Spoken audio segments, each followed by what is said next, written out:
So we have our ingredients here for our pizza dough, and for this one I am following a recipe that I have put together, and this is 450 grams of strong white bread flour. You can also use 00 flour. What you want is you want a nice gluten content. This particular flour is from a company called Allinson's in the UK, widely available at most of the major supermarkets, but you could also use a different brand, but it needs to be nice and strong, or the 00. To this we're going to add 50 grams of coarse semolina. Now coarse semolina comes in a packet like this. This is from Morrison's in the UK, but you can get it everywhere else. I find the coarse semolina works really well, gives a nice chew and a good crust as well.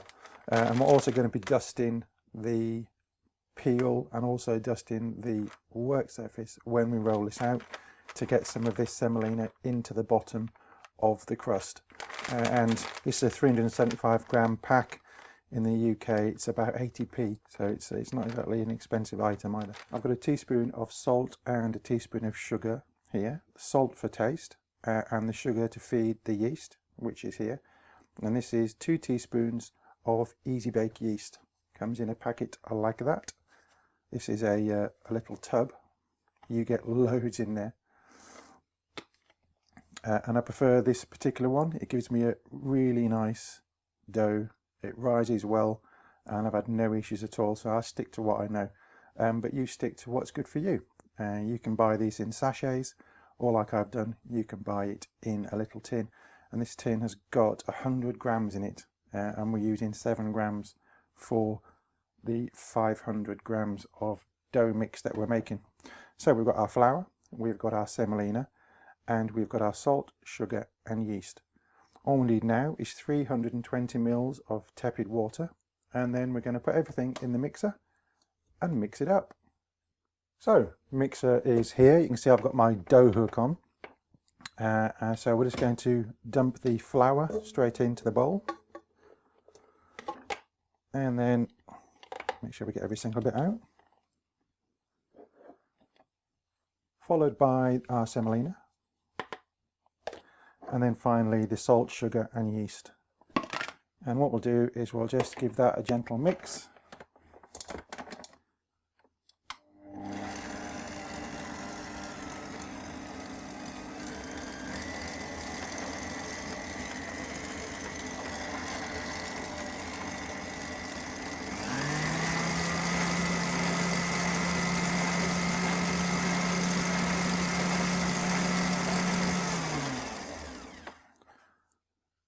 Now we've got the dry ingredients mixed up, I have my 320 mils of water here, but I've also got some extra virgin olive oil, so about a tablespoon, something like that, and this gives a nice flavour and a nice texture to the dough.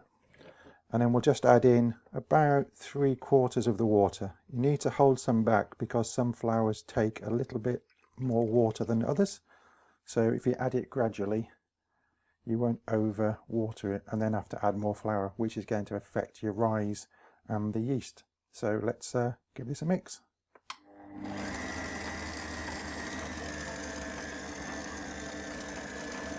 You start it off slowly first, so you don't get flour everywhere, and as it starts to form more of a mass you can assess whether you need more water or not. I think I need a little bit more water.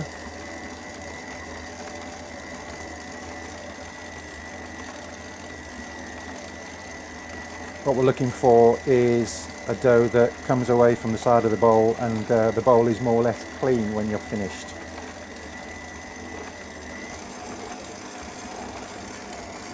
I'll add just a little bit more.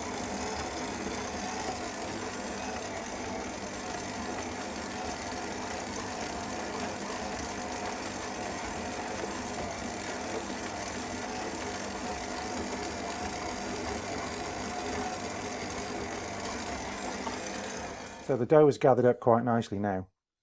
What we're going to do is we're going to put this on a medium speed for 5 minutes to knead. Now you could take this out onto your work surface and knead it by hand, but I've got a machine, so I might as well use it. So I'm going to put this on medium speed for 5 minutes. The cloth underneath here is just to stop this from moving around, because it does move at the higher speeds when you're mixing dough. So we'll put it onto a medium speed. And we're going to give this 5 minutes.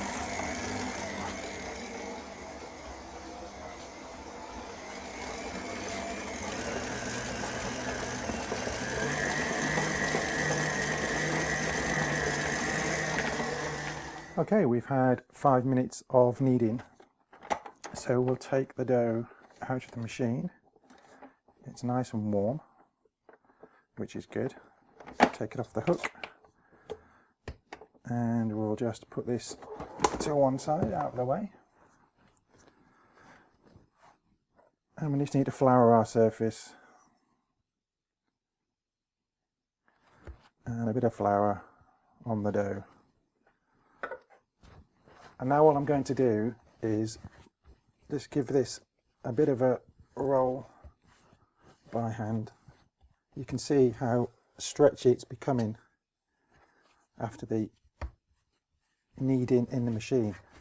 All I'm doing now is creating one ball, and you can either do it like this by pushing in with your fingers underneath, or you can pull it in together like this to get a nice ball.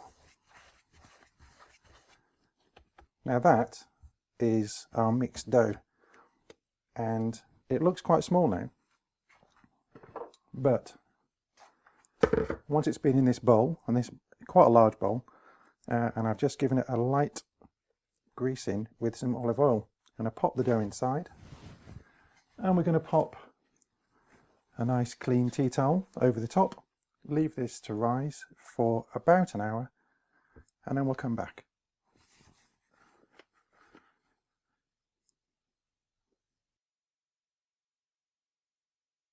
We are back, and this dough has had about an hour and a half to prove. I left it a little bit longer because it is a little bit cooler here today.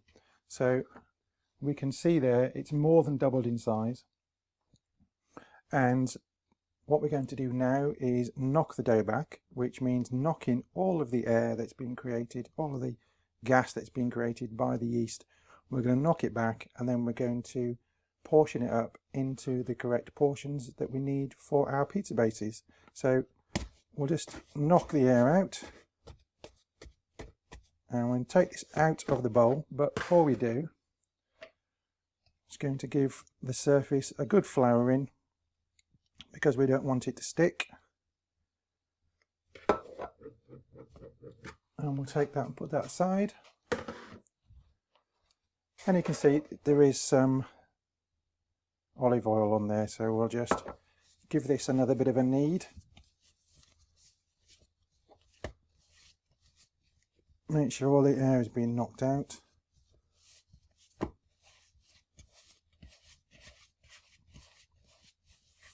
And we are basically ready to start shaping this up into our balls to rest again before we use it. What I'm going to do is I'm going to just weigh it, and this currently weighs 830 grams. So what I'm going to do now is portion this off. I'm going to have two 200-gram pieces, which are going to be for a couple of pizzas. So I'll just weigh those off. It's a bit much. That's dead on.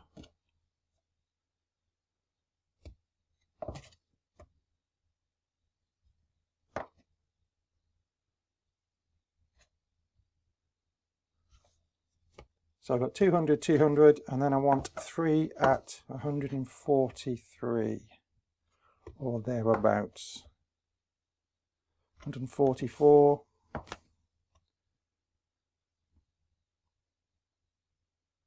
144.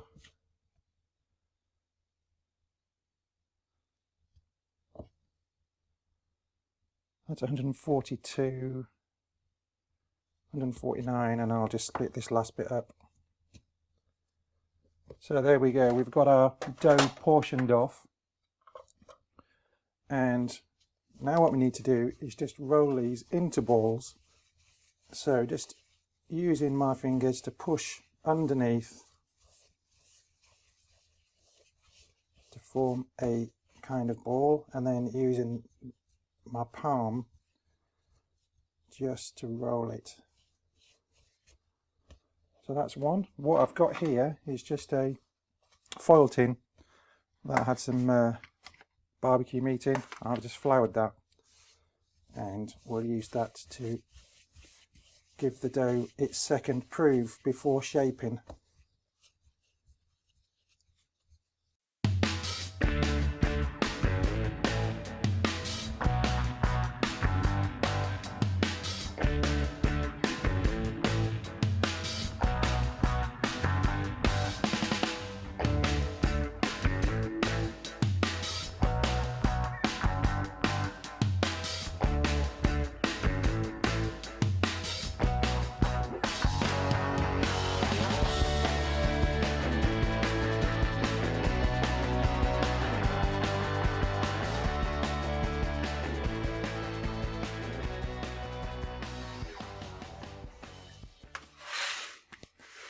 And there we are done. So we've got the 2 larger ones and the 3 smaller ones. So I'm going to give them a little dust of flour on the top. And I'm actually going to put these in the fridge, which will slow the second proof process.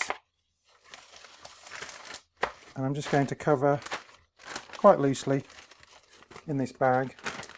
I've left it open because as it rises it will stick to the top, but with the flour that should help. And then I'll take these out just before we need to start rolling, so it warms up a little bit, and we'll make some pizzas. So we shall come back a bit later.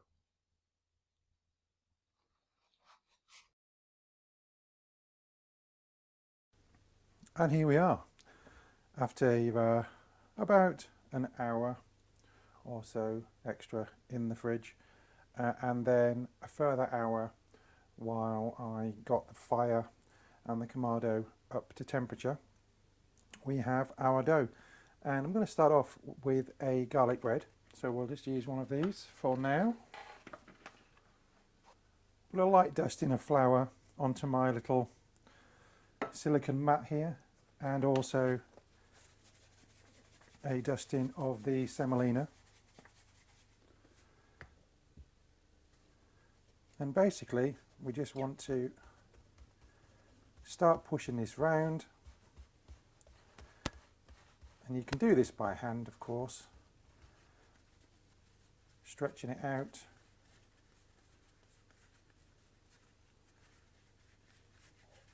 Or you can use a rolling pin, pushing it out, making sure it's well floured on both sides.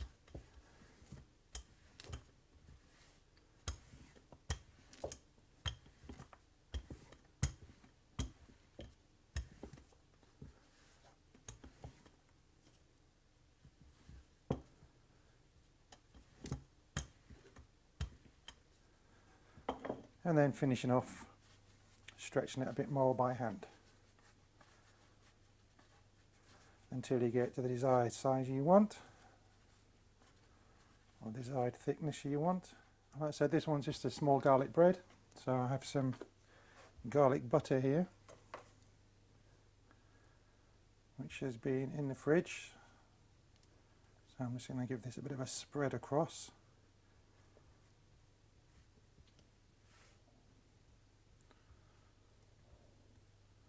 Quite rustic.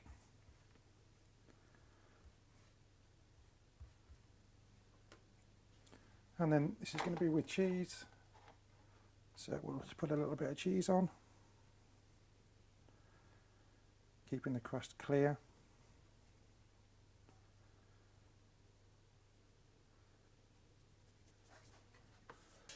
I've got my pizza peel here, it's quite a large one, and this should slide quite nicely on there.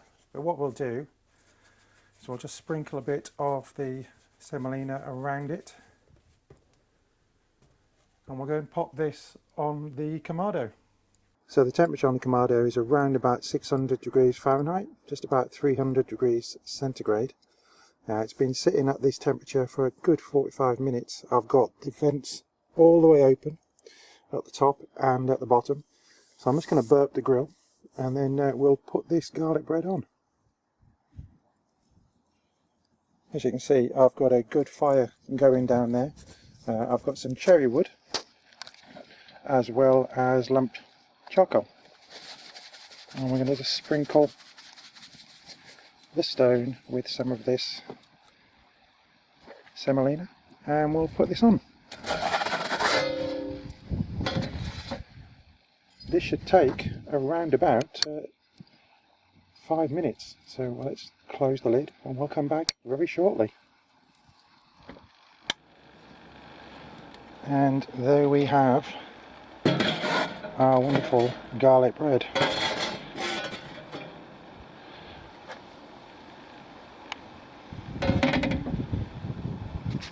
Now I'm going to make some more, so what I'm going to do is I'm going to keep this one warm in the oven while I put the next one on. So, I'm going to start a pizza now. I've got my base. This is my tomato sauce that I made yesterday. Passata and garlic, salt, pepper and herbs. So yeah, good spoon of that on around the centre. Keep the crust relatively clear.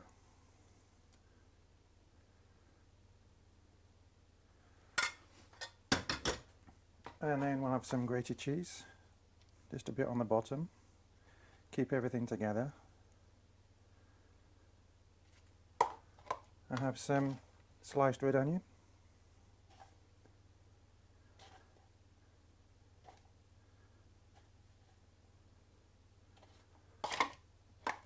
Some sliced up bird's eye chilli.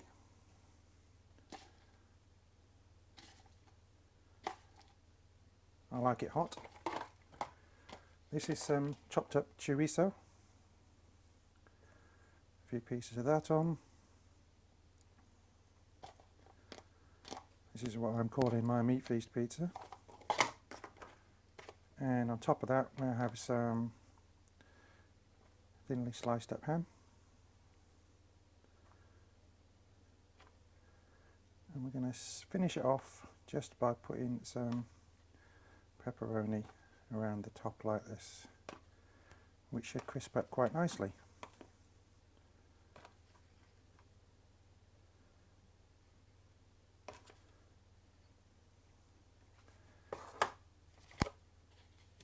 A couple of pieces of mozzarella in the centre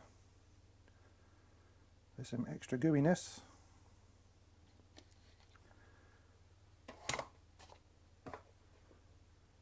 And why not a few little mushrooms, and then a final bit of cheese.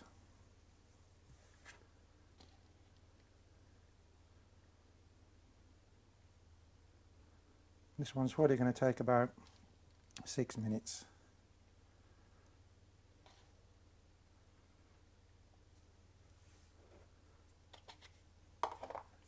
So we'll put that one on next.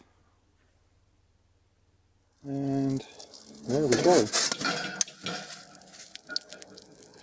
Oh, look at that beauty. And here we go, it's the finished pizza. And we'll just slice it up a little bit with the old cutter. And you can hear that crunch of the base. And if we have a little look underneath, it's got a nice colour. I don't want all the toppings to fall off, however. So there we go. How to make pizza and cook it on the Kamado, and I used the YNNI Divide and Conquer.